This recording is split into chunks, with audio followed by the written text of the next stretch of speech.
지방도 역전세 금액 회수 가능할까요? 그러니까 지방 부동산 분위기에 대한 이야기. 지방도 좀 미미할 것 같긴 한데 그래도 이전처럼 막 역전세가 쫙쫙쫙 빠지면서 매매가를 위협해서 지금 솔직히 매매가보다 전세가가 더 높으려고 이제 왔다 갔다 하는 그런 애들이 몇 있어요. 저도 그런 애들이 있기 때문에 네. 알고 있는데 지방 부동산은 지금 미분양이랑 이런 게 많은 지역 같은 경우는 전세가가 올라오긴 힘들고 주변에 미분양이나 공급 물량이 많지 않다. 그러면 전세가가 올라오는 걸 좀 기대해봐도 되지 않을까 싶어요. 근데 지방은 딱 한마디로 결정을 내려서 딱 말씀드리면 아직 시기상조다. 지방 투자 지금 솔직히 저한테 요새 최근에 지방 너무 싸지 않아요 요새? 미분양도 너무 많고 네. 사고 싶어요 이런 사람들 꽤 있어요. 또 규제도 조금씩 뭔가 해주려고 하는 신용도 좀 하고. 근데 24년, 25년에 그 지방 활성화 정책 보셨어요? 없어 뭐가. 지금 엄마를 오줌 누기잖아요. 그래서 보면서 죽어가는데 지금 막. 죽어가는데 물 한 모금 줬어. 그쵸. 물 한 방울 한 방울. 지금 수혈을 해야 되는데 지금. 물 한 방울도 물 한 모금도 아니고 한 방울 줬어요. 물 한 방울. 이거는 뭐 진짜 희망 고문 되지도 않아. 사람이 희망을 갖지도 않으니까. 더 죽어보라는 건가? 뭐야 도대체 난 이해가 안 되더라고요. 정부에서는 사실 지방과 서울 수도권의 그 균형 발전이 상당히 중요한 이슈잖아요. 근데 왜 그거에 신경을 안 쓰는 거야? 전 너무 솔직히 좀 화가 나는 부분이거든요. 뭐 이번 정부가 좀 수도권 몰빵 아니겠습니까 또? 아니 그래도 최소한 양심상 어느 정도 선까지는 지켜줘야 되잖아요. 근데 그 선도 너무 안 지켜준다는 거야. 그래서 사실 저는 작년에 같은 경우 24년도 같은 경우는 그래도 어느 정도 이제 지방이 신경 써줄 때는 됐다. 이제 신경 써줘야 된다라고 생각해서 우리가 이제 GTX도 들어가고 수도권화된 지방 같은 경우는 좀 챙겨봐도 좋지 않을까 해서 사라는 게 아니고 관심은 가져보자라고 해서 제가 작년에는 지방장에 이제 좋은 애들은 좀 지켜봐라라고 얘기를 하기까지 했어요. 근데 지방을 신경 쓸 생각을 1도 안 하네? 그러면 지방을 진짜 신경 쓰는 정책이 나오고 나서 움직이도 좀 낫지 않겠냐. 그래도 지방이 움직이려면은 시간이 그렇게 빠르지 않아요.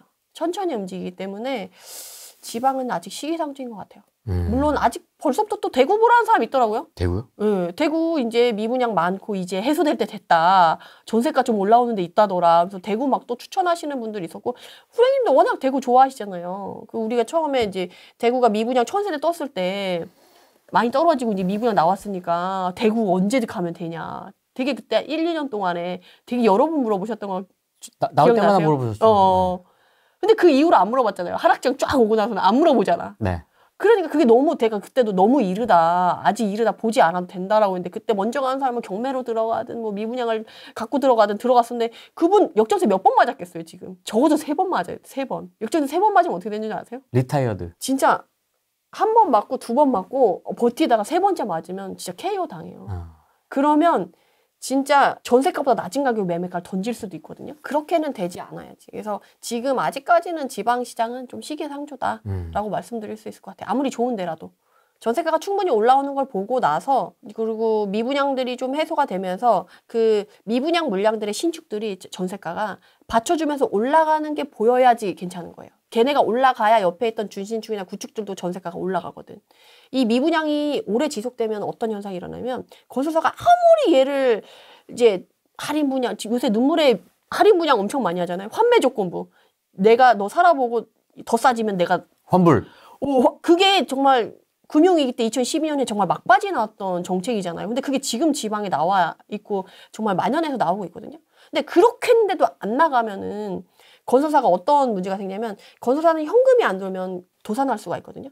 근데 도산하지 않으면서 그래도 어떻게든 버텨보려고 했을 때 그 마지막으로 그 현금력을 그 회수하는 방법이 뭐냐면 건설사 자체가 전세를 놓는 거예요. 맞습니다. 네, 전세를 놓는 거야. 그러다 보니까 주변 전세가 어떻게 돼요? 초토화. 초토화 되죠. 새 아파트를 건설사가 대량으로 풀어버리니까 전세 물량이 많으니까 당연히 흔들릴 수밖에 없죠. 그러니까 신축 전세 가격 떨어져, 준신축 떨어져, 구축 떨어져.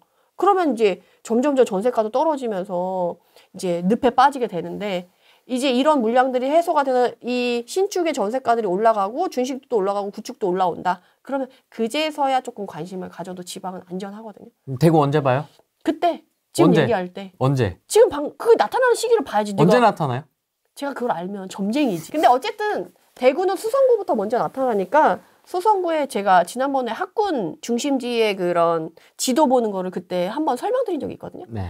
거기에 메인 핵심 지역의 전세가나 신축들이 어떻게 움직이냐를 보면서 움직이시면 될 것 같아요. 문재인 때 비아파트 지방도 무지 올랐다고 합니다. 그거는 이전에 공급 물량이 부족해가지고 그거를 생활형 숙박시설이나 오피스텔로 공급을 했어요. 그래서 그때는 오피스텔도 많이 오르고 생활형 숙박시설도 많이 올랐어요. 근데 지금이랑 그때랑 차이점은 지금 비아파트 시장은 박살이 났다는 거예요. 아무도 안 사. 거주는 할 수 있어요. 전월세로. 싸게. 전세보증보험 들어서. 근데 사지는 않아요. 물론 얘네들도 언제까지나 이 전세 시장이 여기 비아파트 시장이 박살난 상태로 계속 갈 거라는 보장은 없어서 나중에 좋아질 수는 있겠지만 시간이 그만큼 오래 걸릴 거라는 거죠. 내 돈을 묻어놓고 그렇게 할 필요가 없지. 그렇게 할 거면 차라리 전 재개발을 하라 그래요. 재개발. 요번에 김재경 소장님 책 내셔가지고 저도 인터뷰를 했었거든요. 그래서 얘기를 들어보니까 명확하더만 답은 딱 나와 있더라고요. 그래서 저도 워낙에 재건축 재개발 별로 안 좋아해가지고 오래 묶이고 이러니까. 근데 약간 보물을 묻어놓는다는 형식으로 한 10년, 20년 생각해서 싸게 하나 묻어놓으면 나중에 빛을 볼 그 기준이랑 이런 것들이 너무 명확하더라고요. 지금 이렇게 불안정하니까 오히려 더 명확해졌어. 김재경 소장님이나 메이트리님은 체급이 좀 이렇게 크신 분들은 저는 그런 거 해도 충분히 괜찮다고 보고요. 근데 좀 소액인데 막 지방에 막 갖다 3천 갭으로 막 묻어놓고 500개, 5,000개 막 이런 거 막 갖다가 막 넣어놓고 이러면은 그건 묻어놓는 게 아니지. 돈을 버리는 거지. 그냥 버리는 거지 어떻게 보면 맞아요. 태워버리고 막 그냥 이런 건 좀 이거는 진짜 만약 재개발로 보물을 묻어놓는다는 거는 정말 좋은 애들을 어떻게든 작은 금액으로 해서 하는 건데 문제는 이런 애들이 세입자를 구하기 어렵고 수리를 하려면 끝이 없을 수가 있어요. 맞아요. 그러니까 그런 것들에 대한 것까지 다 이제 감당 가능하다 이런 분만 이렇게 좀 여유 있는 자금을 그냥 까먹고 있는데 통장에 넣어놓는 것보다 그게 나으니까 그렇게 한다는 느낌으로 가져가셔야지. 정말 난 소액밖에 없는데 그 빠른 자금 회전이 필요한 사람이 그렇게 한다는 건 안 맞아요.